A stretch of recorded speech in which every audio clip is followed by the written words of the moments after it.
Welcome to Quilting on the Side, the podcast for quilters who are building a business while juggling real life. I'm Tori from Hey Tori, a quilter, past pattern designer and teacher, and now a digital marketing coach for quilting entrepreneurs. And I'm Andi from True Blue Quilts, long arm quilter, pattern designer, and quilting instructor. Between the two of us, we've taught workshops, launched programs, joined summits, and stayed up way too late trying to finish one more quilt binding. On this show, we're sharing what's worked and what hasn't in our interviews from incredible guests, everyone from quilting solo business owners to CEOs. If you're running a quilting or creative business or dreaming about starting one, you'll find real talk, honest strategies, and a whole lot of support here. So grab your notebook, grab your pen, and let's dive into another episode of Quilting on the Side. Welcome to another episode of Quilting on the Side.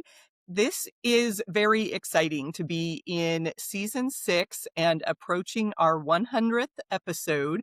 And we thought this would be a great time to reintroduce ourselves because our audience has grown. Thank you for tuning in. And our businesses have changed as well. So, Tori, kick us off. What's changed in your business since we started this endeavor? So when we first started, I was running the DMMC, the Digital Marketing Magic Coaching Program. It was probably in its first couple of years. I'm trying to think back of what 2023. That was when I was sleep deprived. Right? Baby. Yeah, it was baby time when baby wasn't sleeping, and I was my business was my lifeline. Like it was the thing that made me feel like a person, not just a mom, not just a tech trainer, which is the other thing I was doing. I was still working full time at a tech company as a trainer. And I was filling my days with learning about computers, learning about the back ends of things, software, and eventually I started learning about AI through that as well.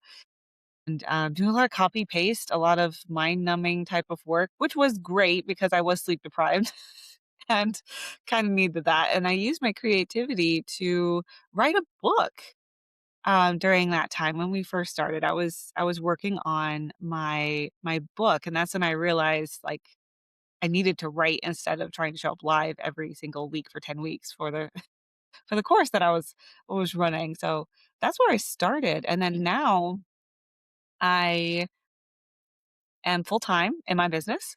I have a new program to go along with the DMMC. And not to go along, but I'm doing the same role, but in a different capacity. So I'm coaching marketing for those who are self publishing. So we have a self-publishing incubator. So we have business owners. We didn't say it had to be business owners, so this could be open to everyone. But currently we have a few quilting business owners and our self-publishing incubator. We're helping them get their book written and published. And I'm helping with the marketing part of it. So that's probably the biggest change. I have 2 main programs right now, the DMMC and the self-publishing incubator, and no full-time job. And I'm still quilting on the side. That's Yeah, my fun. It's my fun now. that's But Andy, awesome. how have you changed from when we started to where we are now?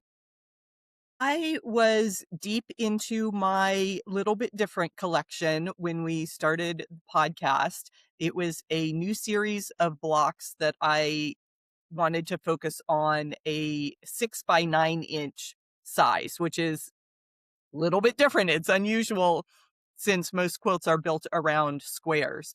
And along that journey, I needed a new tool. So I designed and found a production site for my little bit different ruler, which I'm holding up. It's nice and bright orange, and it helps make half rectangle triangles, which was the whole point. And so that's kind of where my designs have landed most recently, is with those half rectangle triangles and those little bit different block sizes. And I'm not publishing as many patterns. I have kind of slowed down. I think I described it recently as a germination period. Full disclosure, I'm I was inspired by Tori's self-publishing incubator, and I've got a book in the works, and I am just so thankful for this collaboration and this space because showing up on the podcast is allowing us to discuss all these business ideas and continue to learn and grow. So I'm just thrilled that we're still here after all these years and episodes. So it's been exciting. It has. Well, we can dive right into a little more about our businesses because the big news is Hey Tori is launching. You've done a rebrand, a refresh. So, because I have completely stepped away from pattern design and teaching, which I was still doing up until 2025, it's currently 2026.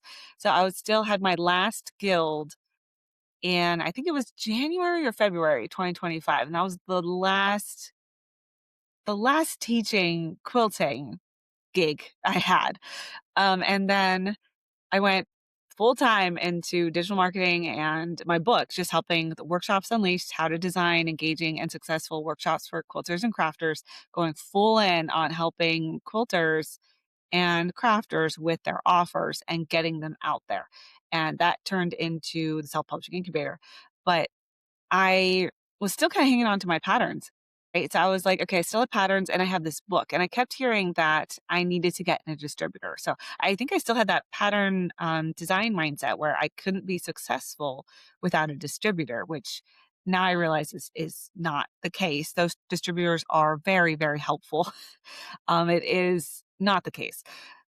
So I would still love to partner with the distributor if they would like to hold my book, but I don't have the bandwidth to push patterns and a book. So the book has taken over everything. It's been a wonderful thing to have. I am so happy that I went down that road. It was a great job for past Tori to like focus on this book and let the patterns go. And I'm stepping into this new identity of Tori the coach.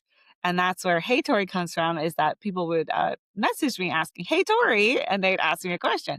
So I've fully rebranded to Hey Tori. So after this episode comes out within the next couple of weeks, I'm changing absolutely everything over. So it was a slow change. We started with just my name because I couldn't figure out what I wanted to name this new venture that I was doing. So I just kind of stuck with my name for like a year and a half, which made it easy to turn it to Hey Tori. So yeah, so Hey Tori is fully launching. I am no longer doing any pattern design. I think I'll still bring them for H&H for the what do you call it? The sample it where we sell things at the table just to see if I can get a little more funds to help pay for the trip.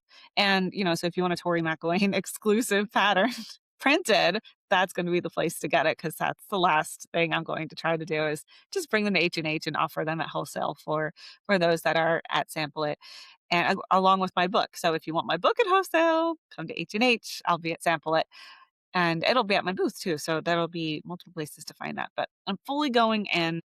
I am separating myself from pattern design completely.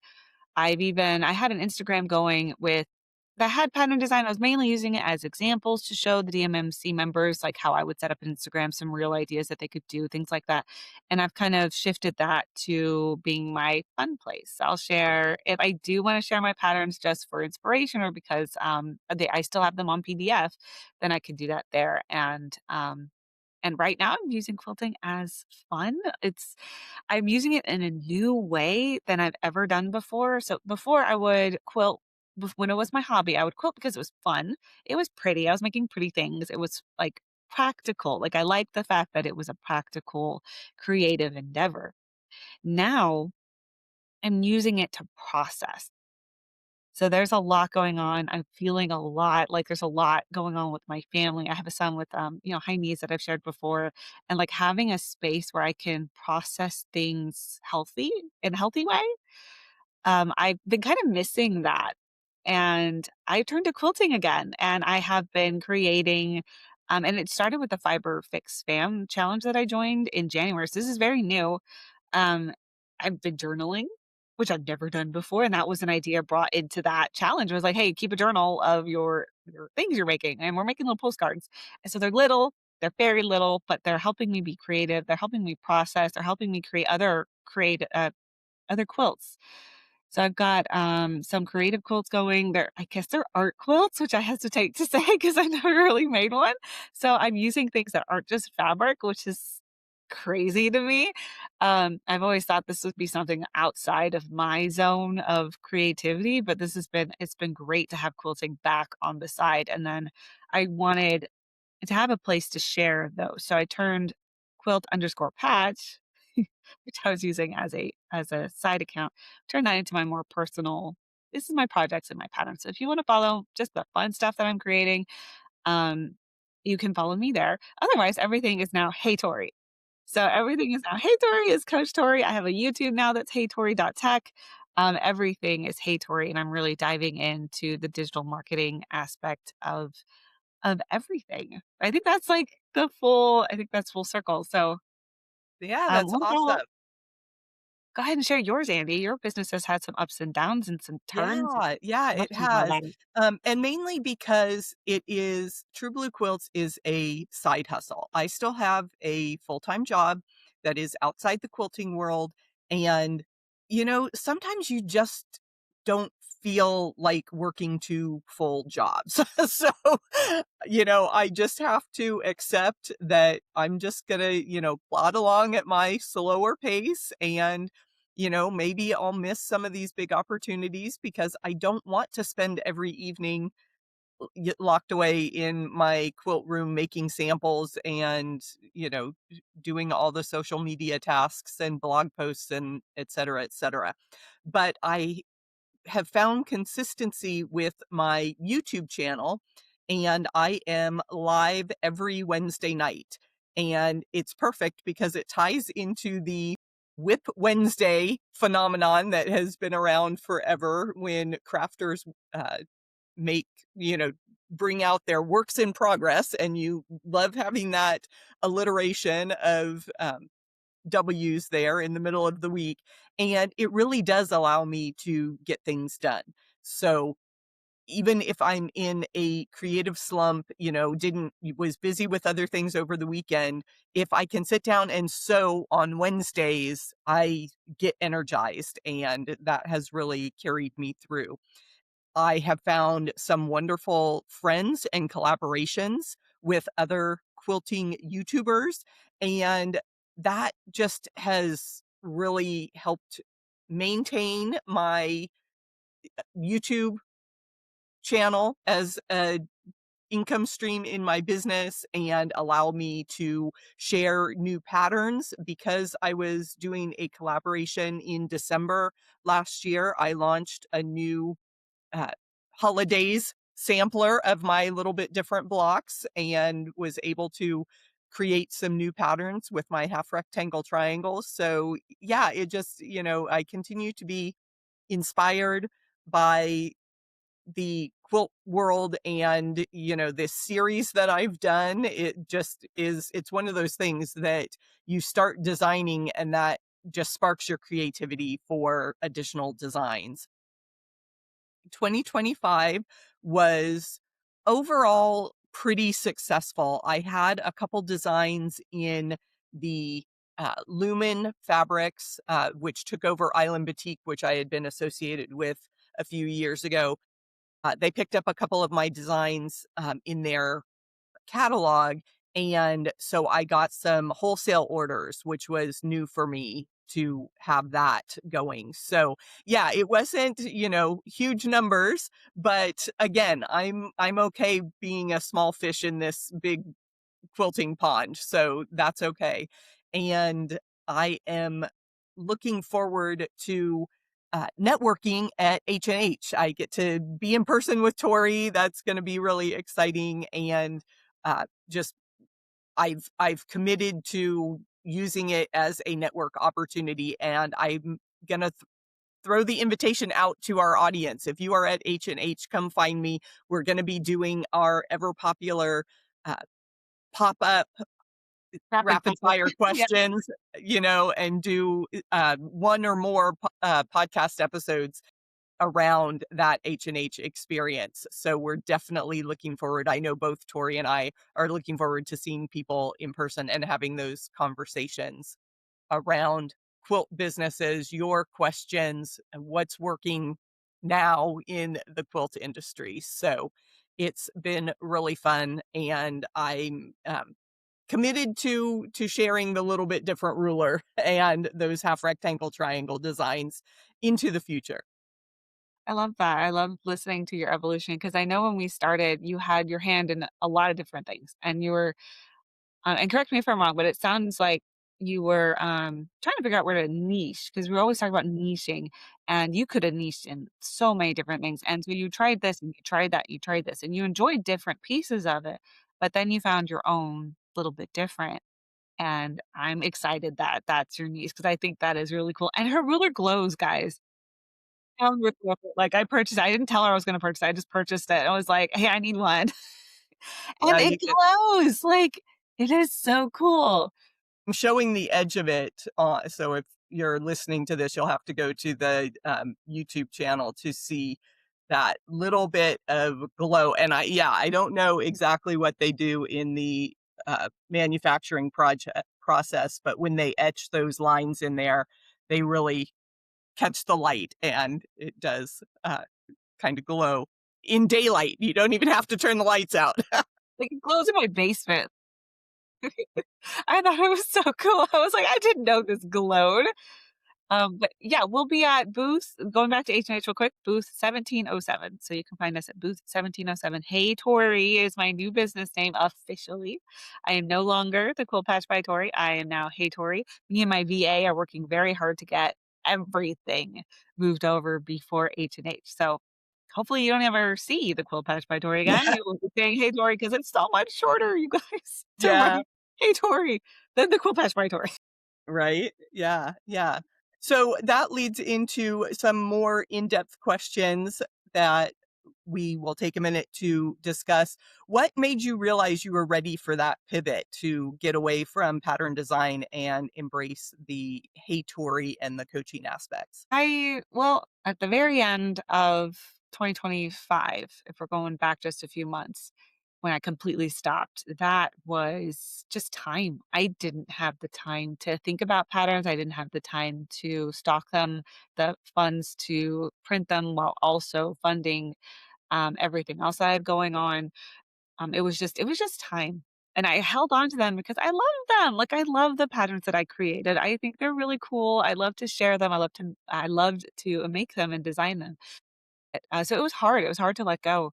But if we're talking about way back when I saw it was time to pivot to even just starting digital marketing and not really launching any more patterns, it was when I hit burnout. I'm one of those people that don't rest well, and I've shared that before, that I am not a good person. I'm not a good rester. There's a lot that goes into that, but I'm not a good rester. So I would go, go, go, go, go until I hit burnout. And then I would be like, oh no, what's wrong with me? Why can't I do this anymore? And then I'm learning more about like psychology, more about mindset, more about energy in general, more about, what my body can and cannot take. Especially as I've aged, because then when I first started, I was 27. Like 27 or was I 27? I was 28, 27. I don't know. I was like late 20s. And then now I'm like mid 30s and I'm like, whoa, the energy shift, especially after having two kids and now like having two little kids, like, okay, my energy's just not there. I couldn't touch fabric. I didn't want to jump into EQ8 and play with blocks. I didn't want to bring out my fabric. I didn't want to touch it. That's when I knew I needed something different. And I was like, okay, am I done? Am I just done with business? Like, is this something that I just want to stop doing? And I'm like, no. Like my whole body was like, no, this is so much fun. It's so interesting and exciting. And I want to learn more about it. So I dived into the business part of it. And what really pointed me towards digital marketing were the people that asking me questions. Like I said, like, hey Tori, were the questions coming in like, how did you and it was mainly around classes at the time. So how did you launch classes online? How are you like getting people in the classes? How are you doing Instagram? How are you doing this? How are you doing that? So I was able to start building up coaching on the side, on the side of pattern design. And then when we moved, because that was also a time when I had a baby. We moved when she was 6 weeks old. It was a lot going on, and it made it an easy pivot to be here and be like, "Okay, I need a full-time job, but I also wanna keep doing this because that is what's so much fun for me, and that's where I feel like I get to be me is in this business." I'm not mom Tori, I'm not, tech trainer Tori, I'm not wife Tori, I am business owner Tori, and I like that version of me, and I wanted to give her a space to be, and that's when I saw myself growing in that, and then and I do wanna go into this where I quit my full-time job, not because I had all the funds lined up. I was not one of those people that are making 6 figures. I'm not. Um, but what happened was a combination of what my family needed, what the job wasn't providing for me, the toxic environment that was being created from a new manager at the place I was at, and the fact that I had this brand new idea for the self-publishing incubator. So it all lined up. And even now, my salary, what I'm able to pay myself is not making up for my corporate salary, but the time freedom and the fact that I can be there for everything my family needs is what is paying the difference. So I Mhm. quit in May because I couldn't stay home with my kid. They wouldn't let me. It was a hybrid position that was mostly remote, and they were looking to bring everybody back in the office during that summer that I needed the time off. I couldn't find a program for my son, to be in full time. He wasn't qualified for certain programs that would be wonderful for him. He wasn't severe enough, and he wasn't ready for your normal camps with the noise and all the things. And so I had to stay home with him over the summer, and we had fun. Like, I'm not like I love staying home with my kid. Like, we have a lot of fun. He's so interesting. We learn all the time. We love to learn, both of us. So it makes it really fun to like garden and stuff like that. And then, so that all lined up, and that's why I left my job and went full time in my business. It's the time freedom. I am able to pay myself what my family needs me to be paid, and it's I don't know the right word. It's liberating. It's where I get to shine. I get to be work in my genius, I guess, if you're leaning back into that the Great Leap terminology there. Um, the book The Great Leap is what I'm referring to. But I get to work in my genius. I get to have fun. I get to have that time freedom, support my family, all of it just kind of lined up right there. So, if you're wondering about going full time in a business, it you do have to look at all the different pieces. You have to look at the whole picture, and not all of us are making 6 figures, especially in the quilting industry. We had a really interesting discussion. I had an interesting discussion with a few industry leaders about this, about how what could the industry support? Could it support full-time teachers still? Could it support pattern designers? Can it support um, fabric designers? And it's yes, but it's a lot of work. Like that passive income idea that was huge and pushed in marketing over like 2021, 2022, 20, even into 2023, that is no longer the case. Like there isn't a business out there. I mean, there's probably a few, honestly, but like passive income is kind of a thing of the past, I think. Getting a full picture of what you're looking at and whether or not you're going full time in your business, you're keeping it a side business, I think it's really, really important. And I want to be very clear on where I stand and why it was a pivot for me, especially with that question, because I want to be transparent with our audience. I want them to understand that there are outliers who are making 6 figures in this industry who are doing amazing and knocking it out of the park, but they are the outlier, they're not the norm, and quilting on the side seems to be more the norm, and that's where we shine, and that's why we're here. We wanna help you create a sustainable side business that maybe you could take into a full-time business if that's where you wanna go with it. Yeah, for sure. So that makes me very curious now that you are self-employed, what does a normal workday look like? Normal workday. Okay. Oh, this is really interesting. So when I was thinking about quitting my job, I was listening to podcasts and stuff about like, yeah, I needed to chill out, honestly. I had such high anxiety, like because of so many different things. I was listening to be like, okay, what do I need to have in place to quit this job? Because this is not healthy. This is not healthy for me, like, this environment that they had created and I had created for my own self. So, I thought about what would my everyday look like? And I'm living it. And it's crazy because 'cause I'm living it. So I wake up, I get the kids out the door, right? That is our main mission every morning, get the kids out the door. I spend an hour and a half driving these 2 to school and daycare. That's the time freedom part of it. That's what my family needed from me. I needed to allow them to sleep because, guys, waking up at 5 o'clock every day to take your toddler to daycare, to spend 12 hours a day at daycare, it was hard on everyone. So because I also had to get my oldest up and take him. So it was like this sleep deprivation that just anyway, sorry. I could go into that like all day long. And so, okay, so I spend an hour and a half every morning dropping my kids off to school and sometimes 2 hours when ice and snow. We're in Michigan, so sometimes the weather's crazy. When I get home, I get to eat and I make sure I eat because I used to not eat. I used to just go straight to work. I'm like, no, you're spending 20 minutes making yourself eggs. And I have this like little egg routine that gets me into the mindset to start working. And then I work. Like I get to sit down and I usually start off with what do I need to do today? Who am I meeting with? What am I teaching today? Am I training today? Am I doing accountability? What am I doing today? And then I'll go into prepping for all of that or marketing. So what deliverables am I creating for somebody down the line of the week? What am I getting questions ready? Do I need to do research? What podcast episode do I need to be editing this week or preparing for this week? Like that's where I go into and I get to work. I work for a solid 3 hours. I take a lunch break, which again I have to be very strict with myself. Don't skip your lunch, Tori.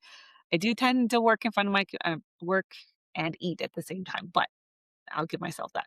And then I come back, I work for another couple hours, and then if I have everything done, sometimes I'll quilt a little. Sometimes, like, if I have everything done, I'm like, "Ooh, I have, like, 30 minutes. What can I do today? Like, is there something creative I could do?" And then I go get my kids, and it takes 2 hours every day to pick up my kids. And then I get home, we do dinner stuff, we do homework, we do all the things, get bedtime, and go to bed. But usually between get home and when I go to bed, there's usually a meeting or 2. So I usually have a meeting in the after dinner or in the evening after they go to bed. And that's an average day for me. I have that time freedom where I can work in the evening versus during the day. I only have about a solid 5 hours to really work during the day, and the rest of the time I'm driving. But it allows things like my husband got a flat tire last week, and I was able to go pick him up and drop him off and help him figure out the whole get the car fixed thing. Last week I fell and hurt my shoulder.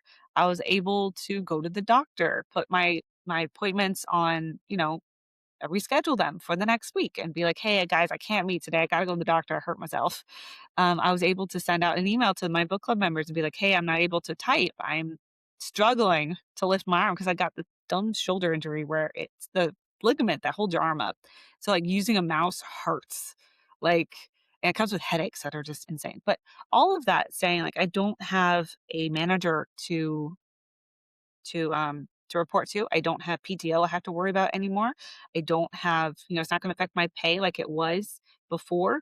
Um, and all of that other stuff. But I do have to keep showing up because if I don't show up, I don't get paid. So there's a little bit of that. But I hope that that was a lot of detail, and I hope that's the detail you were looking for. Yeah, no, it's always so interesting to hear how other people are juggling all of the responsibilities of the modern woman and working moms and all of that kind of stuff. And I'm just thrilled that you are finding time to do a little quilting on the side, as we like to say and encourage people, because that's what feeds our soul is those creative outlets. So it's wonderful. Um, Yeah. I found that when my husband does fun things, I sew. yeah. So, like, he has friends he likes to do game board stuff with, like a game board game.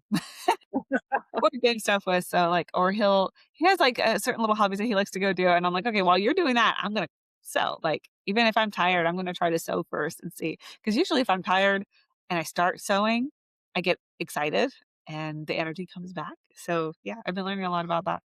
Yeah, playing with fabric is always a boost. Yeah, Well, so Andy, I wanna ask you a few things too. So, Let's go for it. what was the biggest shift from when we started this podcast to now? I think it is uh, just the pace of things. I was releasing, I was doing this block of the month, and so I was releasing a new pattern every single month, and that came with blog posts, that came with YouTube videos and tutorials and all the things and social media promotion and that kind of stuff. And I've really stepped away. I rarely post on my own Instagram and Facebook accounts anymore. Everybody can find me on YouTube. That's that's where I have decided to show up. So yeah, that the pace of things. I did the sampler in December, releasing those patterns when it when the opportunity arises, rather than forcing myself into such a busy schedule. Um, and just, you know, the acceptance of a side hustle is not going to generally bring in full-time effort. I'll have to go back and find the uh, statistics. A YouTube coach that I followed for many years talked about the amount of hours versus the income. And it was like, if you're only spending, 5 to 10 hours a week on something, then you're probably only going to make, maybe 20 to $50,000 a year from that effort. But if you are spending 20 to 30 hours on something, then you can be into that high six figures kind of high like I said, I don't have the exact numbers that she used, but it was just that having that clear expectation that, okay, I'm not willing to put in those extra hours, so I need to adjust my expectation and not keep beating myself up for not making those huge dollar amounts, because it's always a trade-off, as Yeah. much as, and then like you were saying earlier with the passive income, that we think that we're just, the dream is that you grab that golden ticket and all of a sudden the riches pour in. For most of us, we have to put in a lot of hard work to reap minimal benefits. So I'm enjoying my life. So don't take this as complaining about it, but uh, it's just we're trying to give people a real perspective, and Yeah. I'm here and I'm loving all the community that we're building with the podcast, with our listener interactions, with my viewers on YouTube. It's been great fun. Well, I think that passive income mark I'm going to call it marketing because it was pushed so hard by so many people over years. I think it was a disservice to the realities of running a business. I think that was really harmful in a lot of people's mindsets in starting a business. What this is going to be easy. I can do this 2 hours a week and it's going to make money. And yeah, it might make a little, but it's not going to make nearly what you might think it makes, especially what the marketers or the big names were pushing at the time. And Yeah, then it was a lot easier to do what they were talking about, and now it is not. So it's an interesting shift, and there's a lot of factors that go into that. So it's really interesting. It's really interesting. Oh, so I yeah. have more questions for you though. Okay. So this one's interesting. I want to hear, what did you believe about pattern design then that you don't anymore? Oh gosh. There's so many pieces to pattern design. Um and it's hard to figure out. I'm not always great on self-reflection on the spot. So Okay. um I know it's you stepped away from it. So if it is it yeah. something that you're still finding creative, or is it something where it's more like you'll get when you have sparks of creativity, you'll go back to it type of thing, I guess. Yeah, I think I used to believe, and I definitely acted like you had to have something new all the time. And now I am leaning into using my existing library of patterns, and it's like, this is what's in my catalog. And, we can always freshen things up with new fabric and new color schemes. That's the great thing about um, about quilting and about working with fabrics is there's always new fabrics. You can go back and recolor a design. You can take one aspect and it can carry you through the year because we all have those images of what colors go with each month, each season. And so you could take your one design and recreate it 12 times in, 12 different colors for the months. And there you have it.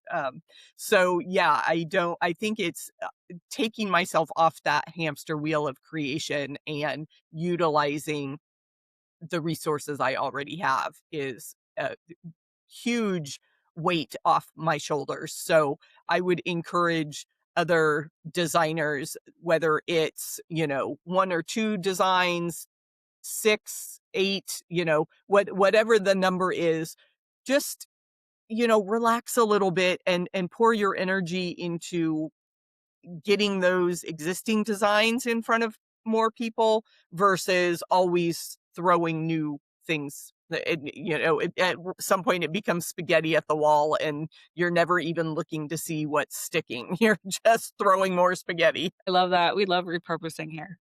Yep. Repurpose, repurpose, repurpose. Yeah, exactly. Exactly. All right, and then I would love to hear, and I think we might know the answer to this, but I'm curious. If you step away from what I'm thinking, but what was your biggest win in the last year? Oh goodness. I think it is um the new book that I started. And, there's several things. I was a part of, uh, several summits, and that is always fun. I love showing up in community and talking about quilting, so that's exciting. And I did have, great benefits from those, enlarging my audience, product orders. People were excited about the little bit different rulers, so that was exciting.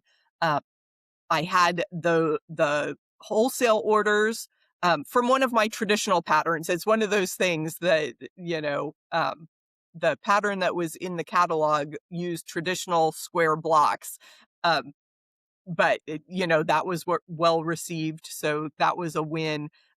But yeah, I'm most excited about the book that I started that will be coming out later in hopefully in the fall of 2026.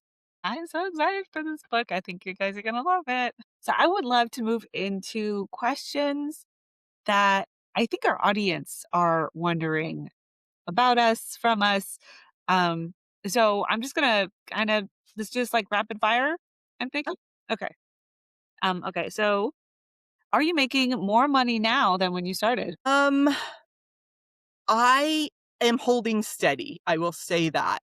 Um, and, yeah, I d it would that would be a deep dive into my accounting to go back because I've honestly been doing this. True Blue Quilts celebrated its 10-year anniversary last year. And like I said, it just, I started with my first book on monochromatic quilts and I was doing some in-person events for that. But yeah, I think I have moved up at least one level on the income ladder since then. So Yay! how about you? Well, for a side business, I feel like that's reasonable. Mhm. Uh, yes. Yeah. Like, when I think about the question for a second, yes, yes, I am making more money than when I started. My goal is to still make more, but what's interesting is that my goal isn't monetary at this Mhm. point. So that's interesting. But yes, I am Yeah, making more than when we started. yeah. So, aside a corollary to that question, um, have you has is it more profitable with your marketing coaching business than pattern design? Well, pattern design specifically, yes, but not teaching. Okay. It's almost the same as what I was making teaching and long arming. It's Mhm, almost the same. The difference is the energy. mhm, I have a program now that they pay monthly, and I don't have to worry about launching so mhm. much. I do have to launch. I do have to, like, let people know what I'm doing. Like, and not a lot of people know that I have the DMMC unless I guess they listen to the podcast maybe. I've been very, very bad about marketing with the digital marketing coaching I've been doing. And I had a little epiphany actually last month when I was helping them with their ideal customer. I was like, I spend so much time thinking about their ideal customer, my ideal customer's ideal customer, that I don't think about my ideal customer. Sure. And I'm like, Yeah. okay, so we need to like spend some time to deep dive this. But yeah, that was a big thing for me. It was like, oh, okay. Um, oh, this is an interesting question.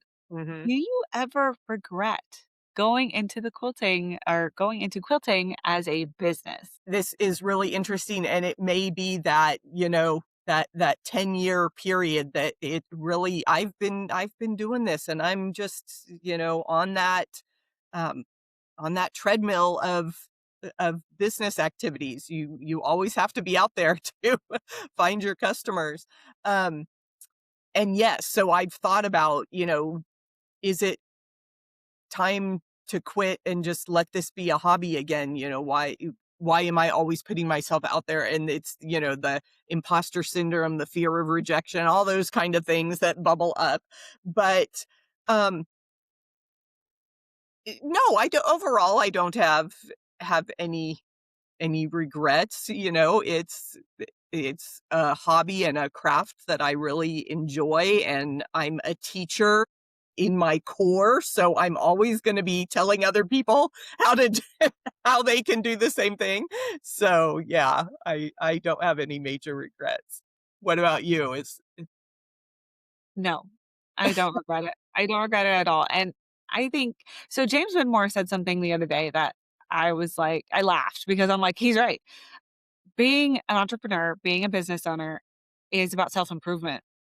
Like, and that's exactly what I found in running this business and going into quilting as a business. And it taught me digital marketing, which I would have never, ever, ever gone into if I hadn't even tried a quilting business. And even if I tried, like at the beginning, I've shared a fun story before about how I was like, maybe I'll try cupcakes or maybe I'll try quilting.